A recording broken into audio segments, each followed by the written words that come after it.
여러분 안녕하십니까. 8시 뉴스는 오늘도 손혜원 의원과 목포 문화재 거리 소식 준비했는데 그 내용은 잠시 뒤에 말씀드리기로 하고 먼저 헌정사상 처음으로 구속영장이 청구된 전직 대법원장 소식부터 전해드리겠습니다.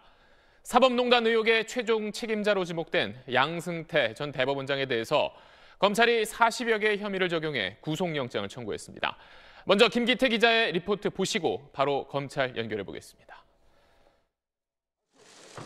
오늘 오후 청구된 양승태 전 대법원장의 구속영장은 260쪽 분량으로 직권남용과 직무유기 등 40여 개의 혐의가 담겼습니다. 박근혜 대통령 시절 청와대의 요구를 받고 일제 강제징용 소송 선고를 미루는 등 재판에 개입하고 상고법원 설치에 반대하는 법관을 사찰하고 인사 불이익을 준 혐의가 대표적입니다. 검찰 관계자는 가장 심각한 핵심 범죄 혐의를 직접 주도하고 행동한 점이 진술과 자료를 통해 확인됐다며 양 전 원장에 대한 영장 청구 이유를 설명했습니다. 검찰은 또 한 차례 구속영장이 기각된 박병대 전 대법관에 대해서도 다시 구속영장을 청구했습니다. 자, 김기태 기자, 전직 사법부 수장으로서 처음으로 후배 법관에게 구속 심사를 받게 되는 건데 구속영장이 발부될까요? 네, 섣불리 단정하기가 어렵습니다.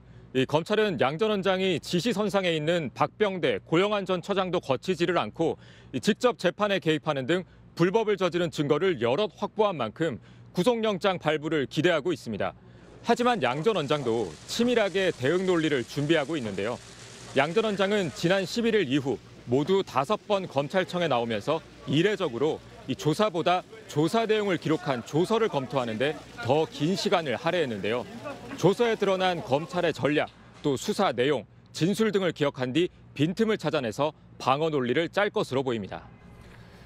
자, 그렇다면 구속 여부를 가를 핵심 쟁점 어떤 건지 설명해 주시죠. 네, 일단 양 전 원장 측은 도주 우려가 없다는 점, 또 조사가 이미 모두 진행돼서 증거인멸 가능성이 낮지 않느냐, 이런 점을 부각할 것으로 예상됩니다. 반면 검찰은 사안의 중대성을 강조할 걸로 보이는데요. 이 강제징용 재판과 관련해선 대법원 전원합의체 재판장인 양 전 원장이 당시 주심이던 김용덕 전 대법관을 통해 직접 재판에 개입하려 한 점, 또 일본 전범기업 측 김앤장 변호사를 직접 만난 점 등을 근거로 들고 있습니다. 양 전 원장에 대한 영장실질심사는 다음 주 화요일이나 수요일쯤 열릴 것으로 보이는데요.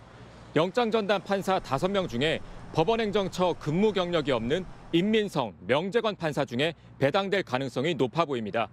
한때 양 전 원장이 후배 법관이나 법원 조직에 부담을 주지 않기 위해 영장실질심사를 포기하는 것 아니냐, 이런 관측이 나오기도 했습니다만 예정대로 심사에는 출석하기로 했다고 양 전 원장 측은 밝혔습니다.